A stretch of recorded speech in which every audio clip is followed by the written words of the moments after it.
Hello everybody and welcome, my name is GaaraOfBentonYGO, and today here on this exciting Yu-Gi-Oh video, we are going to be going over my Altergeist deck profile that I took to my locals last Saturday, and I went X1 at the event. I only lost 2 games to Salamangreats and 1 game, not even a full match, but 1 game to Altergeist because I tried to be cocky, and I decided to play Altergeist because everybody expected me after I bought the prize card to be playing Danger Thunder Dragons, so they were siding for it, and we haven't really had a lot of like Altergeist or like Paleo Frogs at my locals recently, so I decided I was going to play Altergeist, and lo and behold, one of the other guys thought the exact same thing.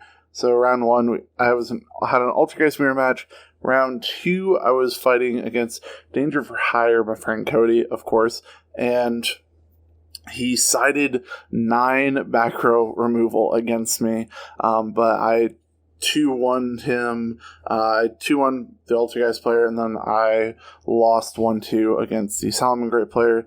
But let's get into the deck profile. I think this Altergeist deck is super, super good, and yeah, so starting off with the Altergeist monsters, we're playing 3 Multi-Faker, Heart and Soul of the deck, 3 Mellowseek, best searcher ever and great for removing cards. Then we have 3 Starfoil Marionetters.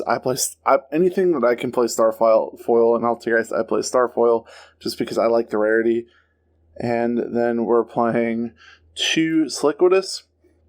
I think 3 is way too much, even though there was one case where I wanted the 3rd one. 3 still would have been way too much, because you don't really want to draw this card, but it's still really, really good. And then the 1 Conquery, I thought about playing 2, but nah, the one's perfectly fine, because you just bounce it with Sliquidus and make a soft lock, which is really good. Then that's it for the Altergeist monsters, and then for our hand traps, we played 2 Ash Blossom and Joy Spring. I didn't have room for the 3rd. I was already playing 41 cards, so I just only played 2 because I needed some more cards to help me win games. Now, with our spell cards, we are playing 3 Pot of Extravagance. I didn't really like Pot of Extravagance in Altergeist when I only had 2 Pot of Extravagance, and then I sold those Pot of Extravagances for various different things. Whoops, there's my camera. And then when I bought Mystic Mine, I bought 3 more Extravagance and decided to play it, and I love this card. This card's amazing. It did help in making my extra deck plays kind of, sort of weird, but still pretty good with the Pot of Extravagance. And then the last 2 spell cards that I played is Double Call by the Grave. This card is super good against Salamangreat, which is what I thought I was going to be playing mostly against, and still really, really good. I think I used it on my opponent's Multi-Faker once when he tried to do the Marionetter play with it.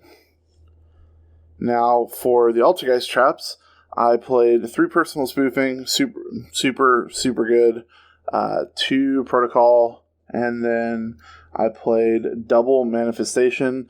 Definitely, I think Double Manifestation is correct.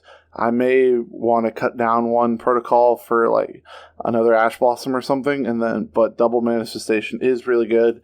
And Spoofing, you can cut Spoofing down to 2, but I think it's too vital to cut down to 2, so definitely wanted to play that at 3.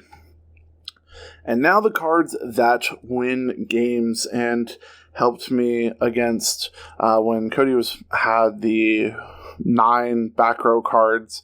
The game that I won, I opened up Double Impermanence, which was really, really good. And then, I couldn't find this card for the longest time. Then, like 5 minutes before I left, I found it on my desk. And so I was like, oh, that's where my Impermanences went. But I drew Double Impermanence, and then some cards that worse in Impermanence but better Effect Veiler, in my opinion. Lost Wind. This card would have been really good against most decks, except for I didn't really play a lot of decks that, especially like the Altergeist mirror match. Lost Wind's not very great against it, but what card is very great against it was Triple Evenly Matched. That's right, I main decked Evenly Matched, which came in handy against the 3rd game that I played in the Altergeist mirror match, because game 1, evenly matched, lost me the game because I was trying to be cocky, so I set evenly match and passed, and then he twin twisted me, which was kind of annoying. But game 3, I evenly matched him, and then I did something and I pot of extravagance, and I said I drew into extravagance and another evenly matched. I did reverse the order. I extravagance said that I drew another extravagance and an evenly matched him, and he's like, "What? You drew that off extravagance?" I'm like, "No, I have 2 in my hand." And then the next turn he sets 5 back row and passes, and I'm like, okay, draw for turn. And I'm like, battle phase, end of battle phase, evenly? And he's like, oh yeah, you did say that you drew another evenly. I'm like, yeah. So that super, super good blowout card. I think I evenly Cody twice as well. And then another card from Dark Neostorm that is super helpful is Triple Crackdown. The amount of times that I was activating like 1 or 2 of these, like a game, was super, super good. Would not play less than 3. This card makes Altergeist amazing. And then last 3 cards, Triple Summon Limit. This was super annoying against against Salmon Greats. My opponent hated playing against Summon Limit, so I would not play less than 3 copies, and thankfully it's going to get an Ultra Rare reprint soon, so that way my entire deck can be shiny. Now, moving on to the extra deck, I was playing Pot of Extravagance, so any cards that I could not live without, I had to play 3 ofs, or at least 2 ofs, but I played 3 of them. 3 Hextia, 2 Prime Banshee, and then the 1 Kadolga. I think I'm going to change this 1 Kadolga out for a 3rd Prime Banshee, because I don't even know what Kadolga is for. Its attack points aren't even high, so I'll probably switch that out for a 3rd Prime Banshee. And then we played triple Link Karibo, and then double Clara and Rushka.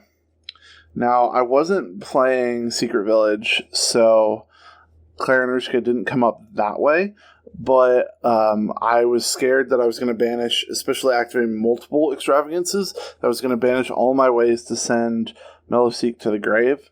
So I decided to just max out almost on the amount of cards to do that.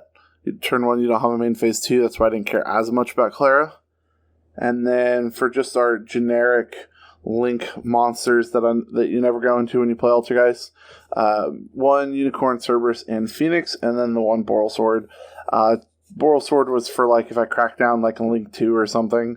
I don't know. But I never went into those. Those aren't needed. And I think I only went into Hextia like twice because I kept banishing all of them from Extravagance.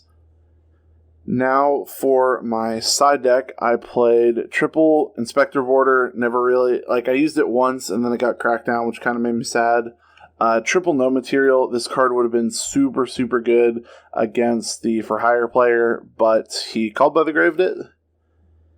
Heavy Storm Duster. I sided these in, didn't really help me against Altergeist. And then the cards that I didn't really use because they weren't needed was 3 Metaverse, and then triple Mystic Mine. I sided in Mystic Mine and it was kind of useful against the Salmon Gray player, but then he twin twisted it this turn after it was activated, so it wasn't super useful.